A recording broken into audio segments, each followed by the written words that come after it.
Bonjour à toutes et tous. Bienvenue pour ce webinaire de présentation des résultats semestriels 2024 du groupe ICAP.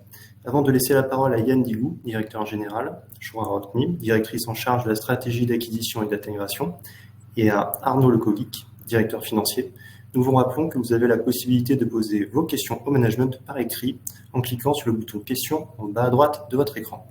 Yann, c'est à vous. Merci, bonjour à tous. Donc, je vais faire une présentation rapide de notre métier. Nous sommes un expert technologique mondial des circuits imprimés. C'est notre métier historique. Je passe rapidement sur l'équipe que Nicolas a déjà présentée.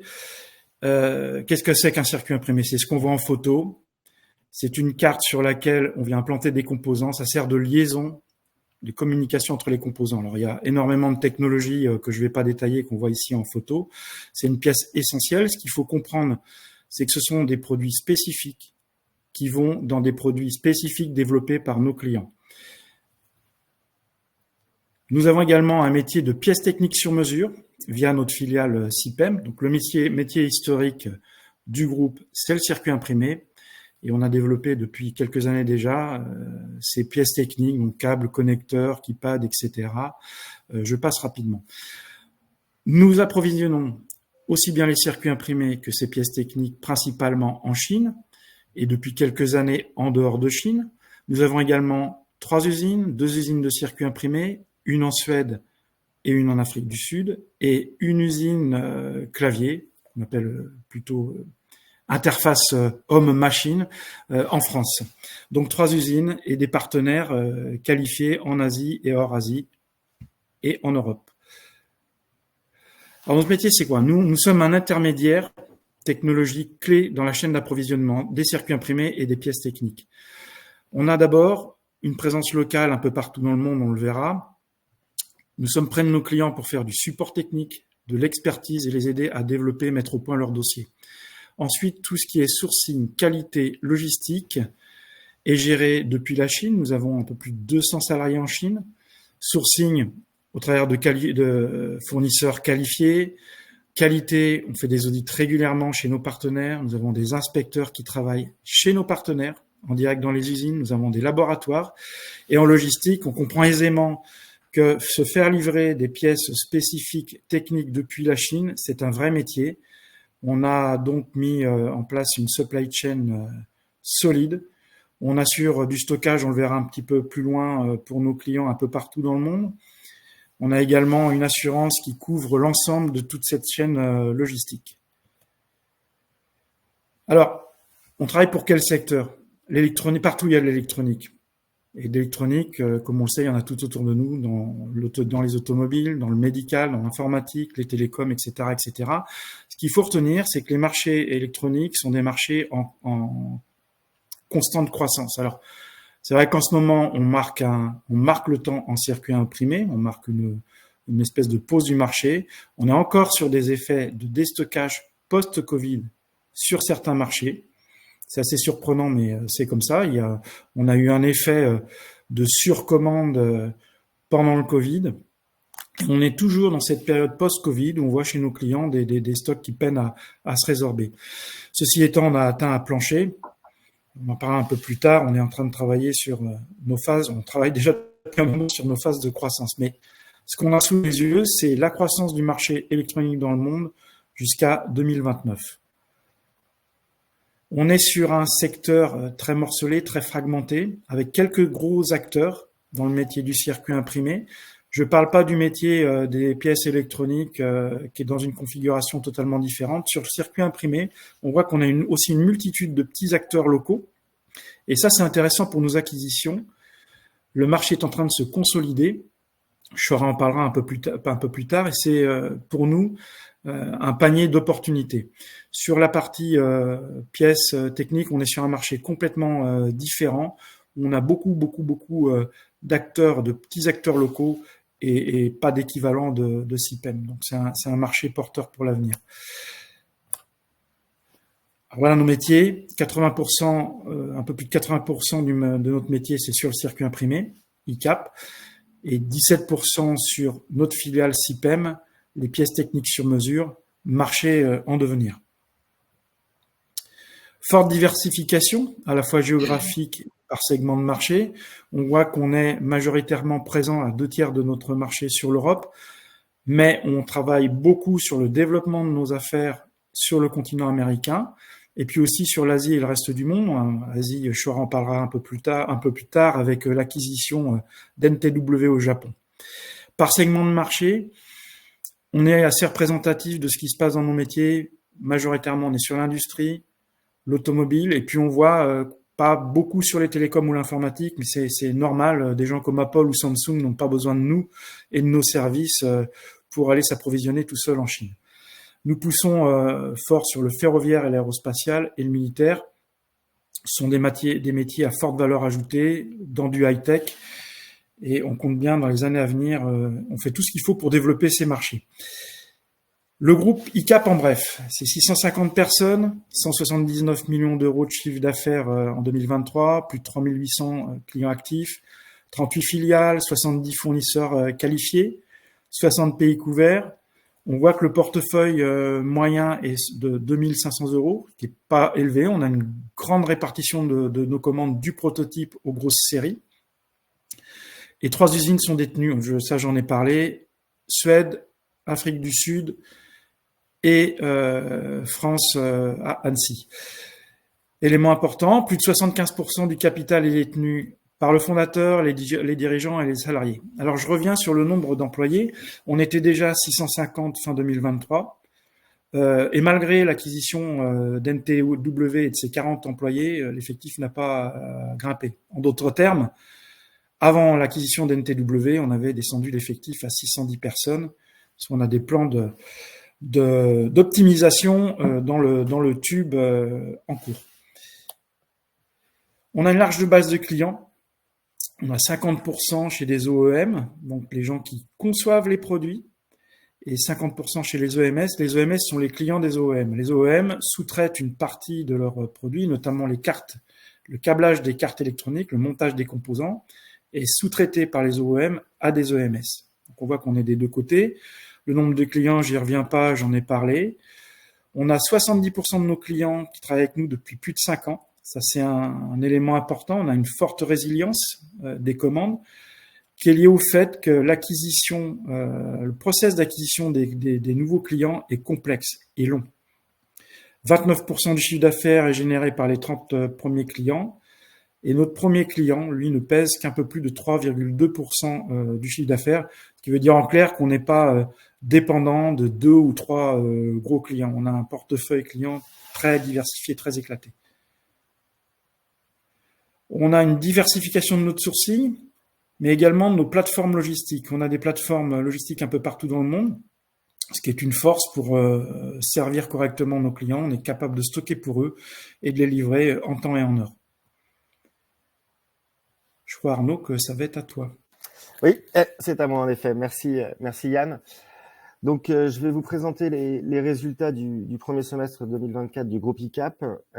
Donc, des résultats qui sont contrastés. Donc, nous avons publié à la fin du mois de juillet un chiffre d'affaires à 86,6 millions d'euros, ce qui est effectivement un recul de 8% par rapport au premier semestre de l'an dernier. Néanmoins, ce qui se traduit à la fois sur le marché, mais également dans nos comptes, c'est cette stagnation du marché, puisque depuis maintenant 5 trimestres, nous évoluons dans un écart type assez faible en termes de chiffre d'affaires trimestriel, entre 43 et 45 millions. Donc, on voit une toute petite amélioration sur cette évolution entre le Q1 24 et le Q2 24, avec une progression d'1,9. On reste effectivement en attente. On a des actions évidemment commerciales qui sont entreprises pour redynamiser ce marché, mais l'environnement mondial et la conjoncture mondiale que tout le monde entend autour de nous, que ça soit en Chine, les conflits qu'on peut avoir, le marché économique allemand qui est en net recul, tous ces éléments-là viennent retarder finalement la reprise de notre activité. Concernant effectivement la partie coût, donc on voit tout de même que nos efforts et les synergies, notamment les synergies d'achat, continuent à opérer au sein de notre organisation, puisque avec une diminution de 8% du chiffre d'affaires, nous avons su amener une diminution de 12% de nos achats consommés, ce qui mécaniquement nous permet de dégager de l'EBITDA. Une vraie satisfaction et une vraie confirmation finalement de la bonne réalisation de ces efforts. En revanche, effectivement, sur les parties structure et coûts fixes, là, donc les synergies et l'optimisation organisationnelle que nous avons entrepris tardent un peu à produire ces effets. Néanmoins, comme là, Yann vous l'a expliqué, on a réduit un certain nombre d'effectifs. On a également réduit un certain nombre d'emplacements, de rationalisation de bureaux et ainsi de suite au cours du premier semestre, dont ces effets-là commenceront à se faire sentir sur le second semestre et au-delà. Donc c'est dans ce cadre-là où le niveau d'EBITDA qui apparaît à 6,4% contre 7,5% l'an dernier en marge d'EBITDA est en recul. Néanmoins, les effets produits par ces efforts de rationalisation et d'optimisation se feront sentir plus favorablement sur le second semestre. Donc, la combinaison de ces éléments-là, une fois qu'on a passé les dotations aux amortissements, nous amène à un EBIT un petit peu inférieur à 3 millions d'euros. Donc, en recul, effectivement, comme précisé au-dessus. Bon, ça reste une performance qui est honorable, hein, dans un contexte défavorable comme le marché l'est actuellement. On reste quand même en capacité de générer de l'EBITDA et vous allez le voir juste par la suite, de pouvoir générer également de la trésorerie.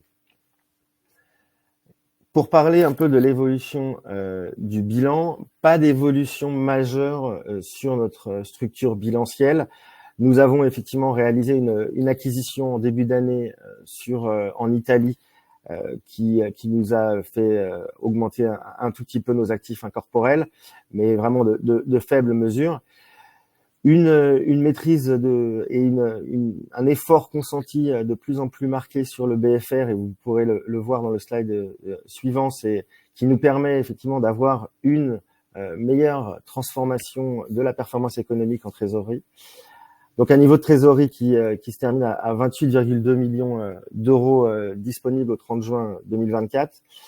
Et pour rappel, donc nous avons contracté un nouvel an crédit syndiqué à la fin du mois de décembre 2023.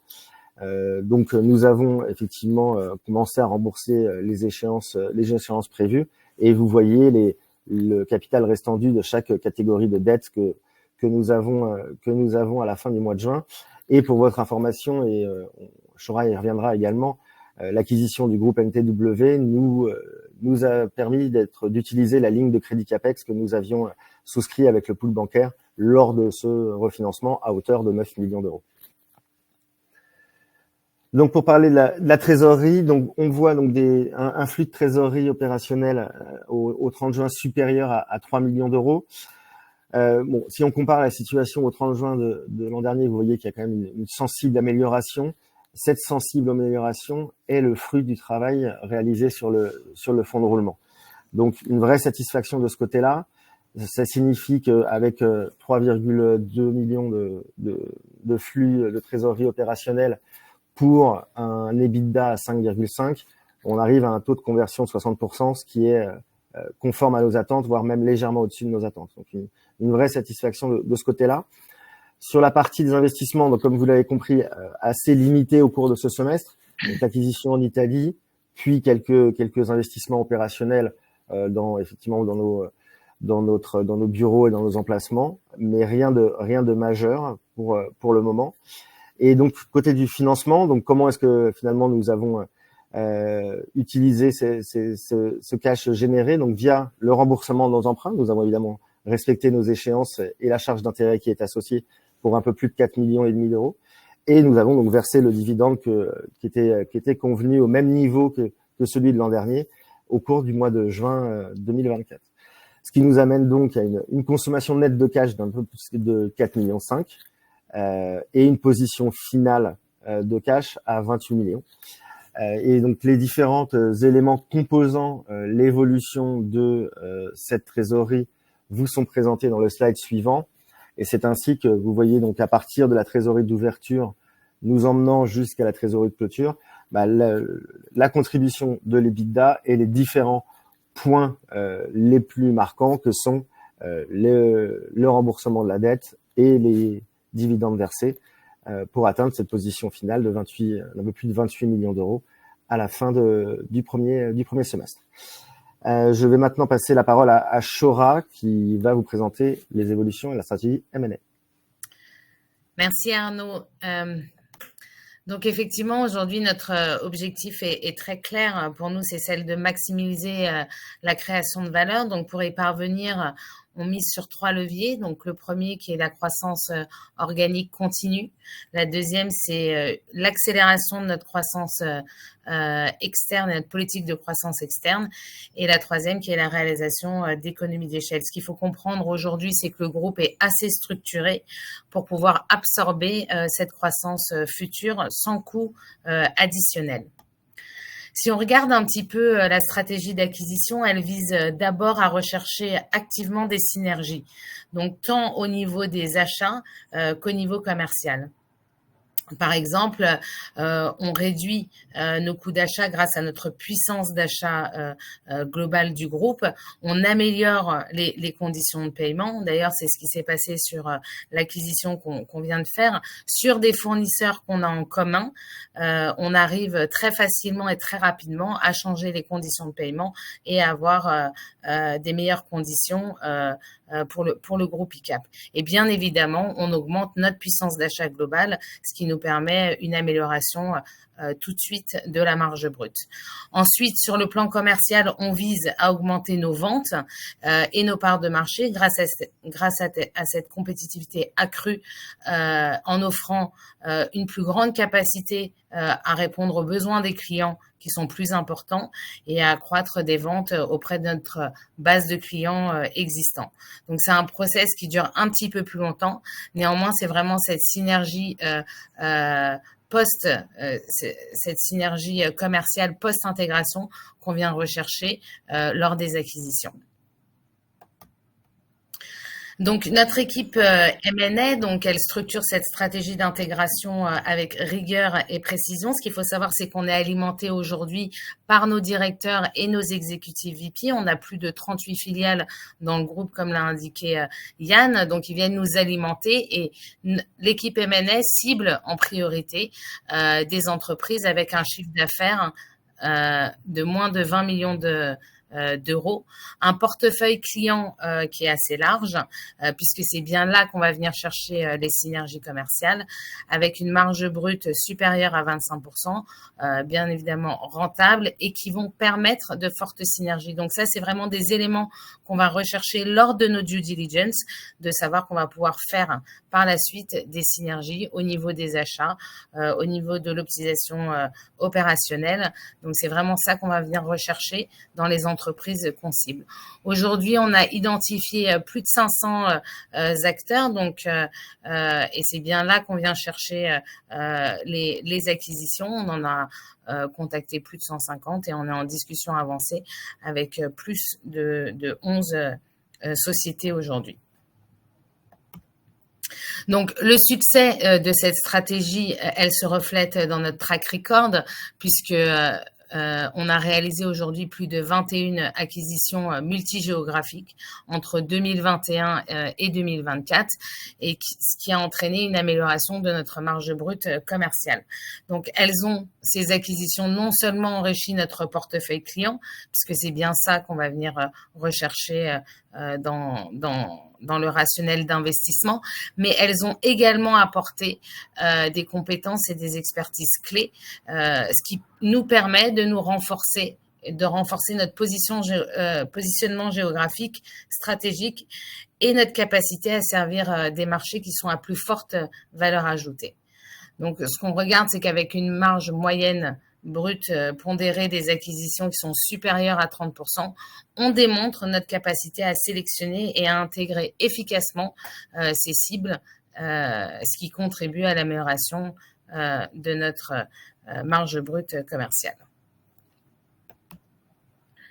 Alors, si on focus sur les 2 dernières acquisitions post-clôture, je pense que l'acquisition de NTW est vraiment une étape majeure pour le groupe ICAP, parce que Elle nous propulse tout d'abord au rang de leader de la distribution de circuits imprimés au Japon. Ce qu'il faut comprendre, c'est que le Japon est un marché complexe à pénétrer pour les entreprises occidentales en raison des barrières culturelles. Donc, grâce à cette acquisition, on va pouvoir ouvrir les portes de grands groupes japonais qui étaient alors qui étaient jusqu'alors inaccessibles.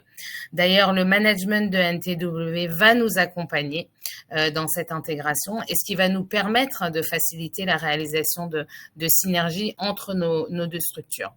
Ce qui est intéressant également dans cette acquisition, c'est les 7 filiales en Asie, puisqu'elle va nous permettre d'intégrer de nouveaux fournisseurs en Chine et en Asie du Sud-Est, ce qui va élargir également notre réseau d'approvisionnement.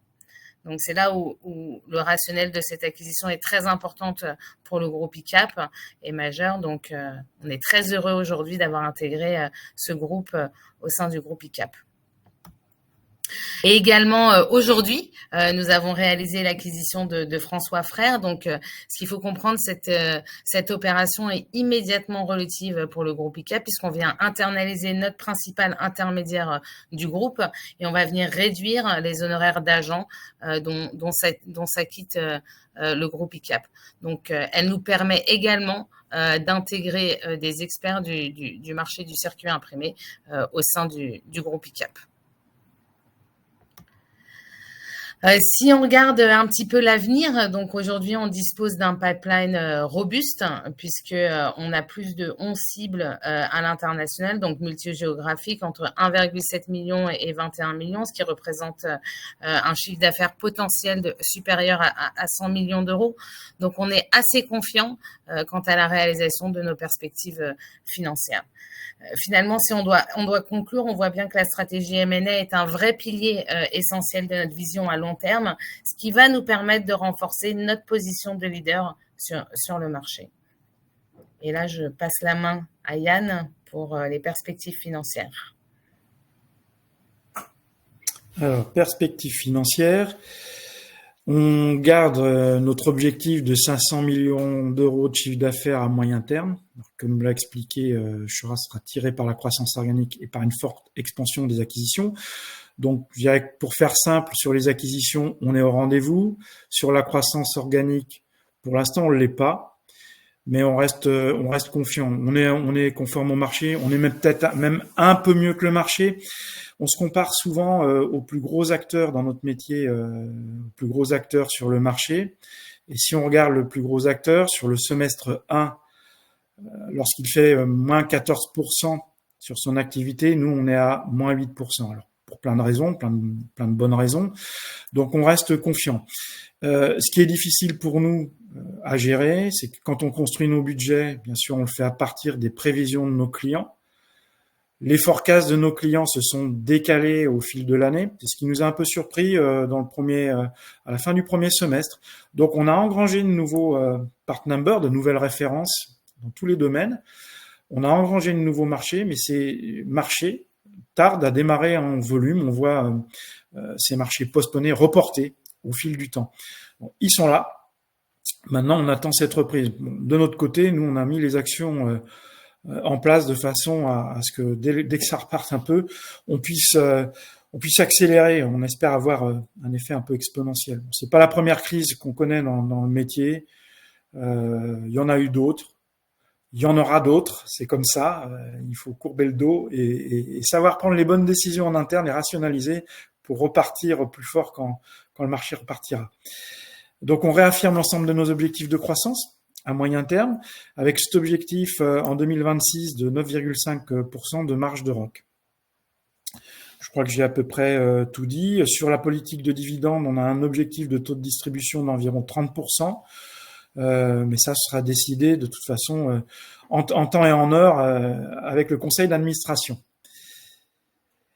Je rappelle juste la répartition de l'actionnariat du groupe ICAP. La famille Balanguin et son fondateur est toujours majoritaire. Et comme je le disais tout à l'heure, les salariés, le management et le fondateur détiennent encore 75% du capital. Je crois que j'ai dû tout dire. Je vous remercie pour votre attention. S'il y a des questions, Nicolas?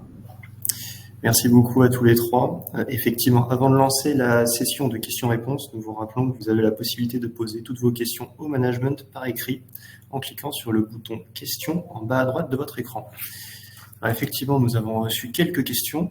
La première concerne le dividende. Y a-t-il un risque d'impact négatif sur le prochain dividende? Je vais en toucher un. Yann vient juste d'en parler. Le dividende est un objectif et un indicateur qu'on avait transmis au moment de l'IPO qui reste quelque chose d'important pour nous puisque c'est la rémunération du risque de l'actionnaire. Donc, pour le moment, à ce stade, il n'y a aucune décision qui est prise à ce sujet-là. Donc, nous maintenons cette proposition-là et cet objectif-là puisque c'est ce à quoi nous étions engagés. La conséquence qu'il peut y avoir, c'est qu'effectivement, comme ça reste un pourcentage du résultat net, le montant soit amené à diminuer en valeur. Mais comme je vous l'ai dit, pour l'instant, nous n'en sommes pas là. Et c'est une réflexion qui sera proposée par le Conseil à la prochaine Assemblée en début du mois de mars en fonction des résultats de l'année complète de 2024. Merci beaucoup Arnaud.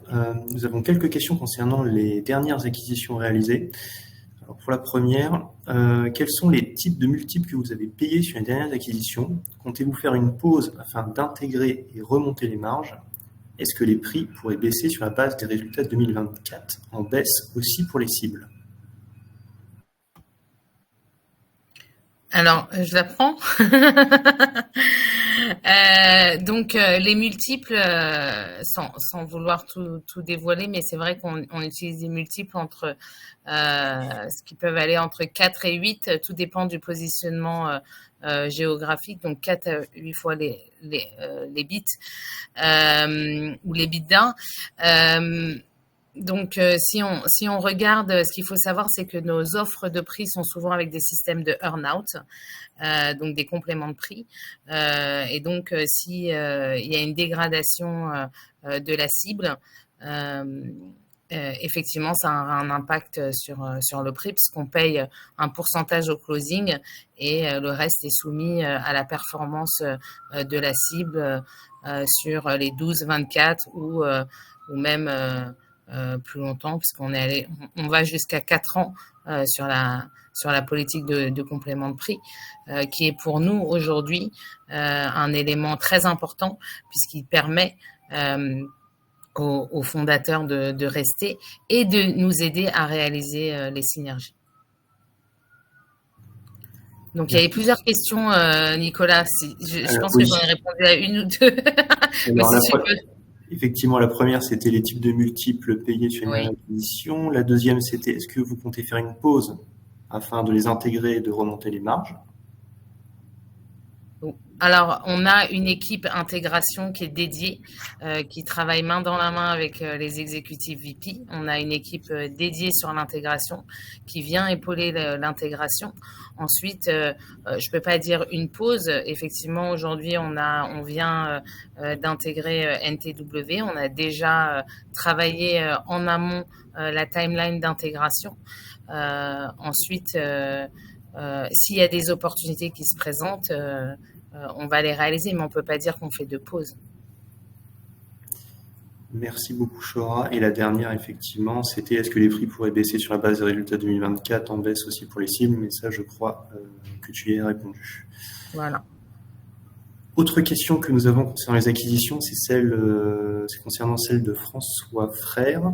Peut-on avoir plus de détails sur la taille de François Frère, comprendre un peu les impacts sur vos comptes et savoir à qui cela appartenait également? Oui, donc François Frère est un intermédiaire de longue date. Ça fait plus de 18 ans qu'il travaille pour le groupe.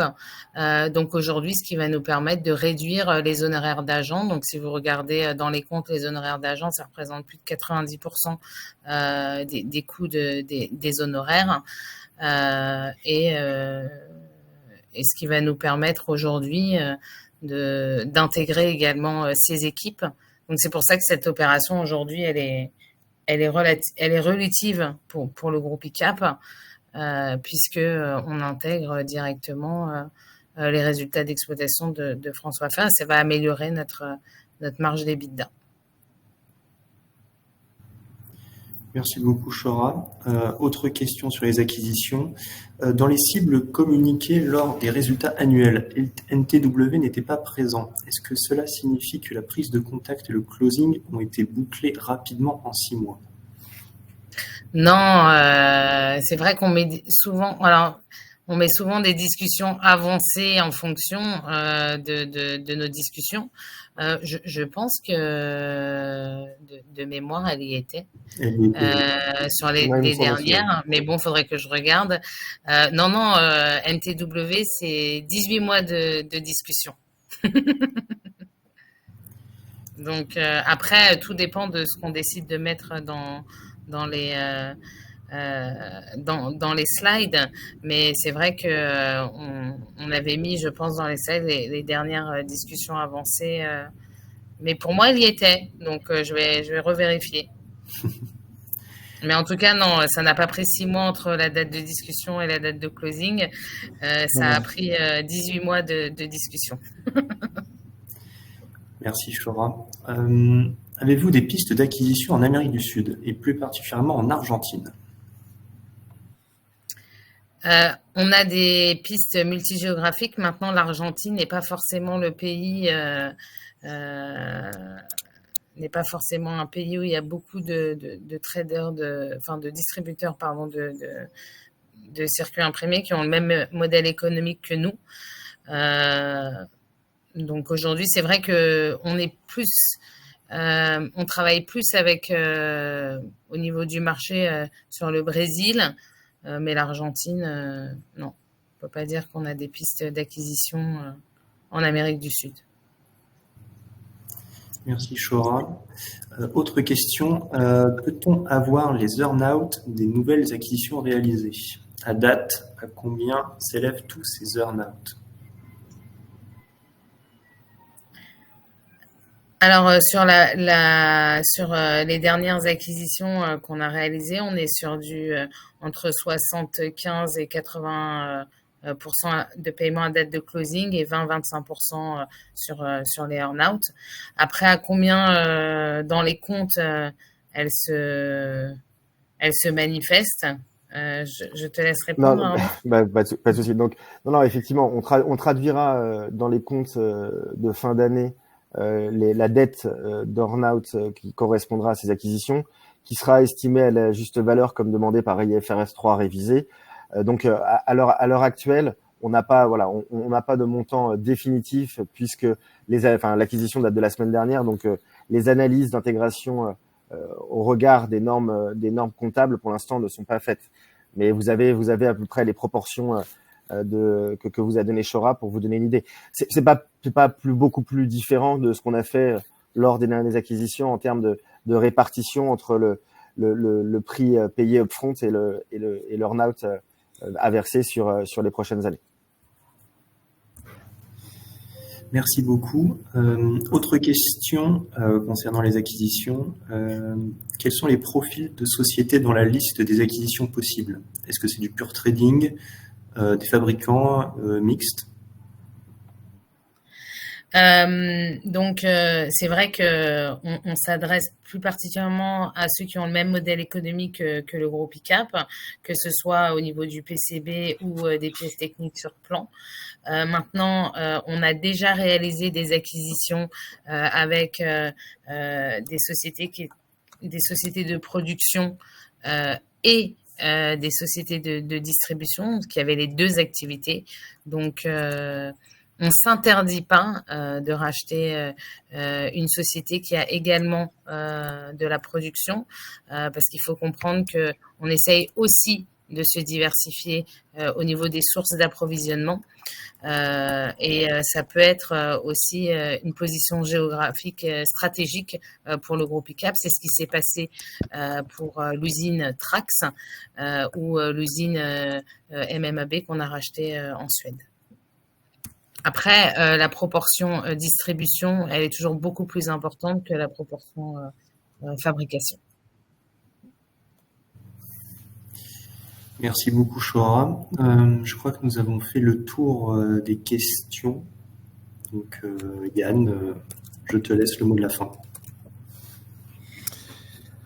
Et pas grand-chose à rajouter. Je remercie chacune pour la présence aujourd'hui. J'espère qu'on a répondu clairement à toutes les questions. Dans tous les cas, on reste disponible pour tous ceux ou celles qui voudraient nous contacter en aparté pour des compléments s'il y a besoin. Merci à tous pour la participation. Merci beaucoup. Bonne journée. Merci. Bonne journée. Merci. Bonne journée. Au revoir.